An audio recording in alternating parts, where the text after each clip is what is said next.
आपका हमारी आध्यात्मिक यात्रा में हार्दिक स्वागत है। आप सुन रहे हैं शिव महापुराण, जो सनातन धर्म के ही अनमोल ग्रंथों में से एक है। इस श्रृंखला में हम आपके लिए ही इस दिव्य ग्रंथ के प्रत्येक अध्याय का शाश्वत पाठ प्रस्तुत करेंगे। आइए इस ज्ञान और धर्म की ही यात्रा को आरंभ करें। भगवान महादेव की महिमा और उपदेश से ही सजी इस पावन कथा के साथ ही ओम नमः शिवाय। 7वां अध्याय, पार्वती की बाल लीला।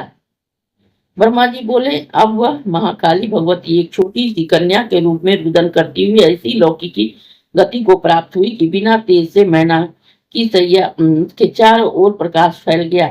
वहां के दीपक हतकांति हो गए और कन्या का रुदन सुनकर वहां की स्त्रियां दौड़कर उनके पास चली आई। कन्या को देखकर बड़ी प्रसन्न हुई। शुद्ध सूचक ने जाकर ही गिरिराज को पार्वती का जन्म सुनाया।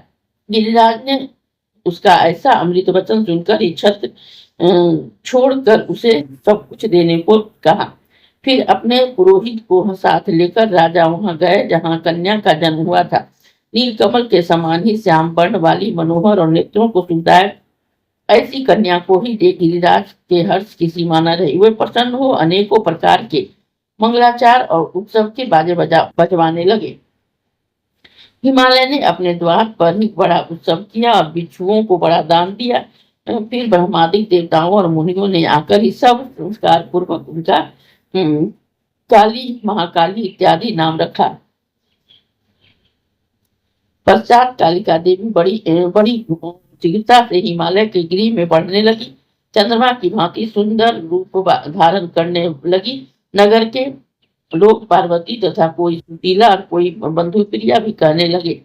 जब उनकी माता ने तप के लिए ही निषेध किया, तब से उनका नाम उमा हुआ। अब वह भगवती देवी गंगा के तट पर अपनी सखियों के साथ गेंद खेलने लगी। फिर अपने गुरु की विद्या पढ़ने लगी। अल्पकाल में ही दुर्गा देवी सब विद्याओं से पारंगत हो गई। हे मुने, यह भगवती देवी का चरित्र मैंने तुम्हें सुनाया। इसका अब इनका आगे का और चरित्र सुनो। इस अध्याय के श्रवण हेतु आपका हृदय से धन्यवाद।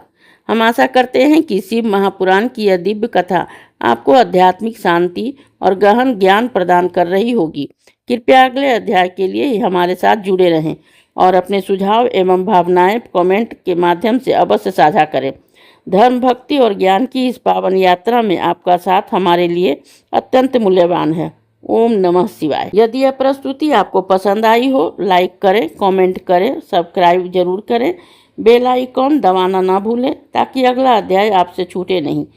और इस पावन ज्ञान को ही शेयर करें अपने परिवार और मित्रों तक।